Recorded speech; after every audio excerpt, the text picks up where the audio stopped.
Today I'm going to show you my white bread recipe. First, you start by measuring out the flour. I like to weigh my flour because it's faster and I can be more precise and I don't have to sift or do the dip and pour method. So I put my bowl on my scale and tare it, and I'm going to be measuring out 1,200 grams. 1,200 grams is approximately 9 to 10 cups.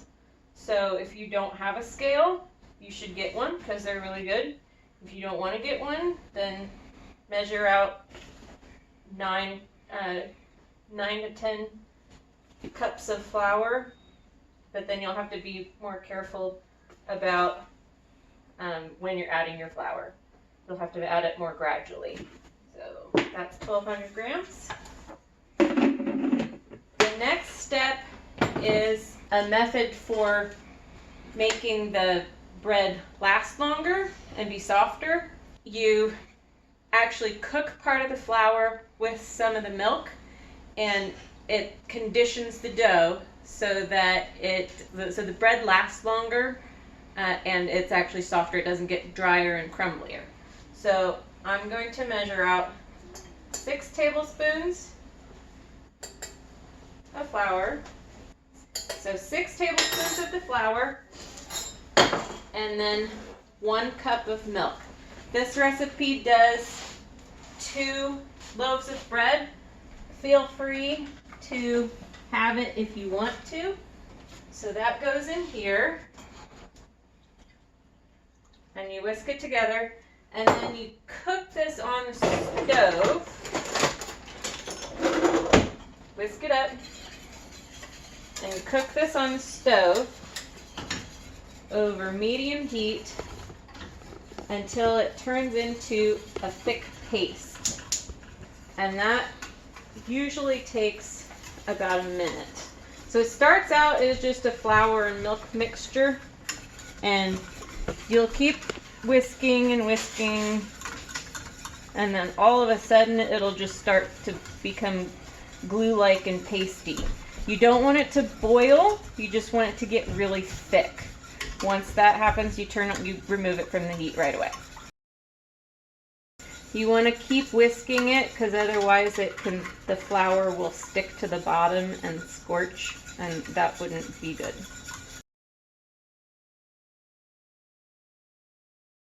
It's starting to thicken on the edges. I'm going to make sure you get those edges into there. It's now starting to really thick up.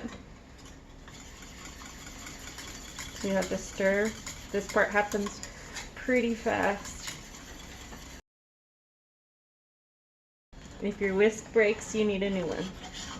Okay, so that's done.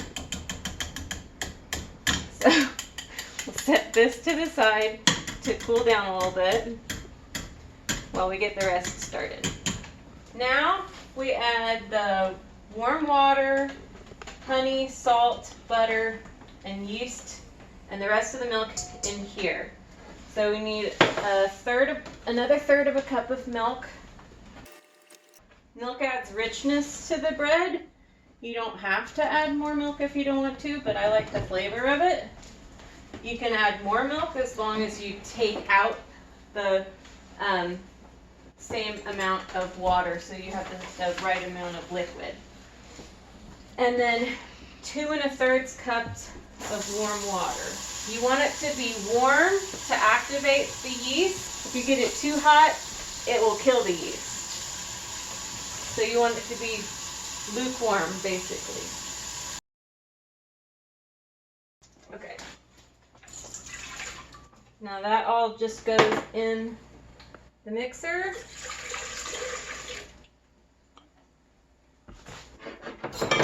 And then I'm going to add honey. You can use sugar if you like, but I like the flavor of honey, so I'm using honey. And I'm going to weigh my honey because it's easier. I don't have to dirty another measuring cup. But if you don't have a scale, you can measure out 1/4 cup of honey or 85 grams. There we go. And a tablespoon of salt. I'm going to check the temperature of my mixture to make sure it's not too hot. If you don't have an instant read thermometer, get one. It's about 98 degrees, which is just about perfect for bread.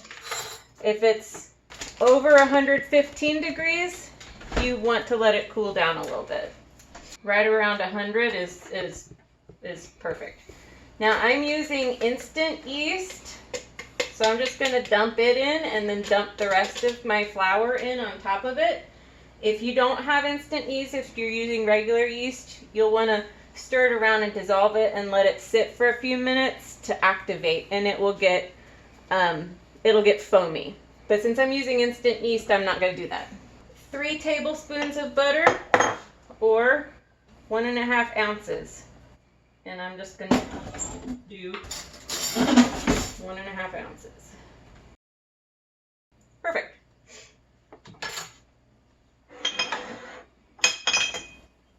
Okay. And now I'm just going to dump the rest of the flour in. If you're measuring the flour by cup method, you can put most of it in and let it stir up and then see if you need to add more. That's why measuring your flour beforehand with scale is a lot easier. Okay. Now I'm going to add that. I'm going to stir around the paste mixture a little bit and let it. So here's the paste. I'm going to stir it a little bit, help it cool down. Since I'm going to put it on top of the flour, so it's not going to go right in with the yeast, because right now it's probably still too hot.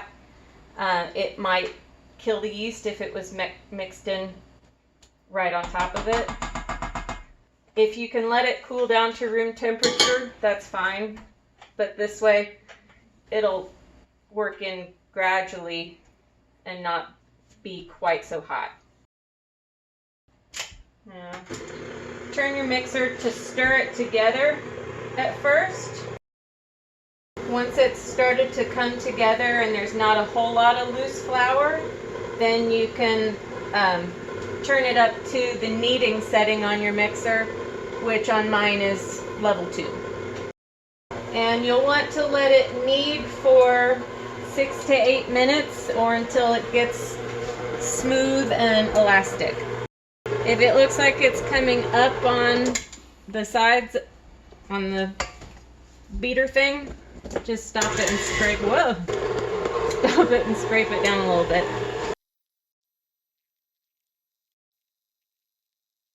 It should feel tacky, but not be really sticky. So nothing's coming off on my finger, and it looks pretty smooth, so that looks good. If it doesn't all pull together into a ball, that's okay. If it feels too wet, add a little bit more flour. So next, oil another bowl.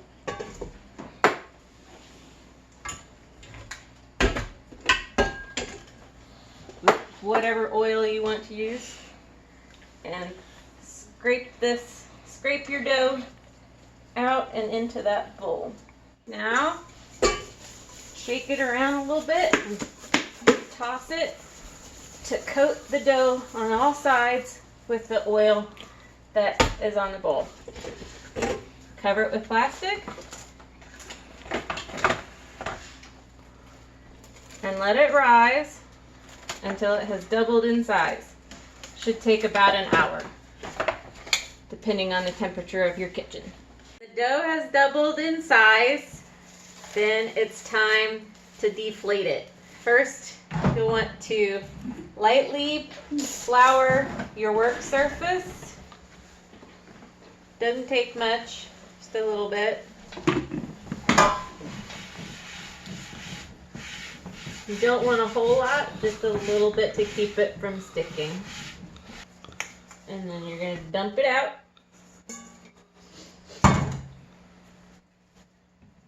Deflate it a little bit. If you don't have one of these bench scrapers, they're really awesome. So find one. Then cut it in half. So remember, we're making 2 loaves of bread. Put this one aside. A little more flour.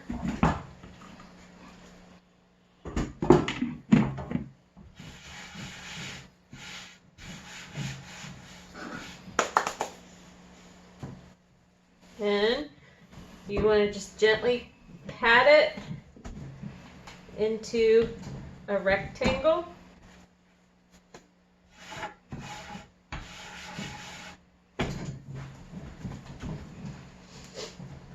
Rectangle about 12 or 13 inches by 9 inches roughly.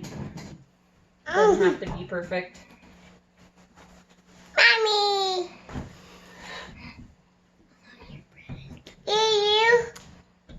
If you see any big air bubbles, give them a pop by just pressing them out.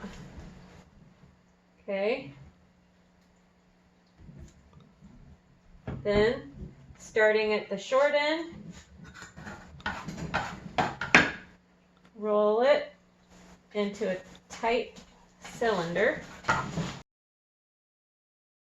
and pinch the seam closed and pinch the ends closed.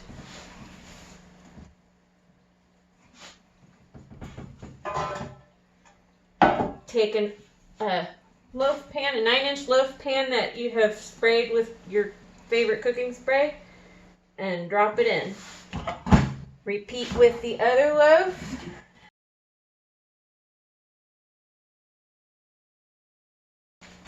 Then you'll want to cover both of them with plastic wrap for the second rise.